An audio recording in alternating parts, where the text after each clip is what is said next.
একটা কথাই বলুন, যদি ভিডিওটা যদি ঢাকায় আমার কোনো রিলেটিভ যদি তোমাদের কারো চোখে পড়া থাকে একটু ফ্ল্যাশব্যাকে যাওয়ার চেষ্টা করবা। আসসালামু আলাইকুম সবাইকে।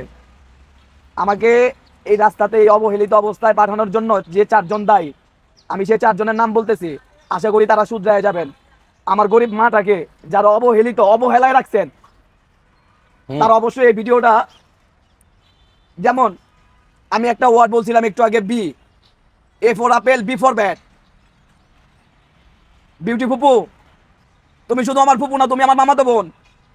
আমি নানা বাড়ির কোনো কিছু পাই নাই, দাদা বাড়িরও কোনো কিছু পাই নাই, আর তুমি সবকিছু বড় মামির উপরে চাপাই দিছো, বড় কাকার উপরে চাপাই দিছো, যাকে আমার জ্যাঠা বলি।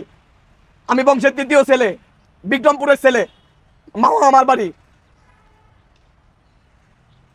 শুধু একটা কথাই বলুন, যদি ভিডিওটা যদি ঢাকায় আমার কোনো রিলেটিভ যদি তোমাদের কারো চোখে পড়া থাকে একটু ফ্ল্যাশব্যাকে যাওয়ার চেষ্টা। রাঙামাটি 17 বছর কাটাইছি বাচ্চা জীবন থেকে অবহেলিত ভাবে।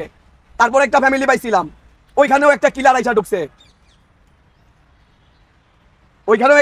ঢুকছে, একটা সুস্থ সুন্দর একটা স্বাভাবিক মানুষকে অস্বাভাবিক বানানোর জন্য একজনই যথেষ্ট। কিছু মুখের কথাই যথেষ্ট, কিছু দেখানো না, কিছু বোঝানোটাই ছিল আমার এই 2-4টা কথার মধ্যে। যেমন এখন আমি 4টা নাম বলবো। বিউটি ফুপু,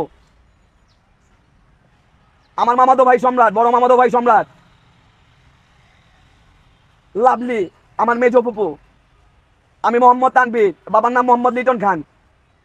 কথাতে একটু ভুল হয়েছে, কারণ এখন ইমোশনালের মধ্যে আছি, পারতেছি না কাঁদতে, পারতেছি না হাসতে। যদি আমার কোনো রিলেটিভ তোমরা যদি দেখা থাকো, অন্তত আমার মায়ের খেয়াল রাখো, আমার খেয়াল রাখতে হইব না, আমার খেয়াল রাখার জন্য উপরওয়ালা আছে।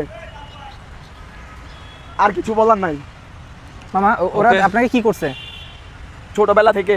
জি আচ্ছা, যেমন আপনার তো নানা বাড়ি আছে, আছে, ধরেন আপনার 2টা মামা,